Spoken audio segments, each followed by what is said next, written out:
बिजनी दख'र दुलाराय बर' फरायसा आफादा फैबाय थानाय फुजा आरो मेलाखौ लानानै दिनै बड'सा हाउसआव मोनसे प्रेस मिट हांख्रायनाय जादों। बे प्रेस मिटआव बाहागो लाफैनायनि थाखाय गासैबो जोंनि बर' खौरां चेनेलनि रिपर्टार नोंथांमोननिसिम गाहाम हामलायनाय बावग्रोबाय। जोङो फैबाय थानाय जि फुजा, जोङो दुलाराय बर' फरायसा आफादा फुजानि बिरोधि नङा, धोरोमनि बिरोधि नङा, फुजाखौ होनो हागोन।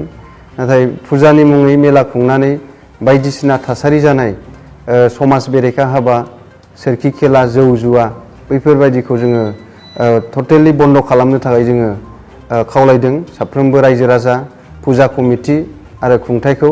आरो दा जोङो बिजनी दख'र एबसुआ बिजनीयाव थानाय गासै माहारि आफाद, बर' थुनलाइ आफाद, ट्राइबेल थंग, बिजनी दख'र आइजो अनसाय आफाद, बिजनी जिल्ला बर' समाज, जों गासैखौबो लाफानानै मोनसे मेम'रेन्डाम होदों एसडिअनोबो, एसडिपिनोबो। बेवहाय जायखिजाया थासारि आरो समाज बेरेखा हाबाफोरा जाहाथे बै फुजासालियाव जाया बेखौ जोङो खावलायदों। आरो बेवहाय फुजानि मुङै जोङो बांद्राय मेला खुंनायखौ जोङो नुबोबाय थादों। नाथाय बेवहाय फुजानि मुङै जुदि जों मेला खुङोबा गोबां जोंनाव बेवहाय बायदिसिना थासारि सोमजियो। जेरै जोंनाव गोहोम गोग्लैयो सोलोंथाइ फारसे, गोहोम गोग्लैयो रांखान्थि फारसे, आरो बेवहाय गोहोम खोख्लैयो जोंनि समाजारि फारसे। दिनै सोलोंथाइखौ नायोबा चिरां जिल्लाया बयनिख्रुइबो गाहायाव देग्लायनि 2022 मायथाइनि मेट्रिक आनजादाव 33 जिल्लानि गेजेराव 33 मासियावसो चिरां जिल्लाया। आरो बेवहाय चिरां जिल्लानि सिङाव जोंबो दङ, बिजनी दख'र एबसुआबो आरो बिजनी महकुमायाबो।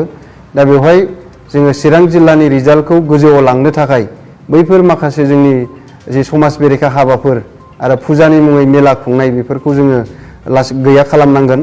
बेखायनो दिनै जोङो सोलोंथाइ फारसे नायोबा जोङो आरोबाव दाखालिनि गुन उत्सबनि जि रिजाल्ट बेखौ नायोबा नुगोन चिरां जिल्लायाव गासै 9 फरायसालियाल' A+ मोननो हादों।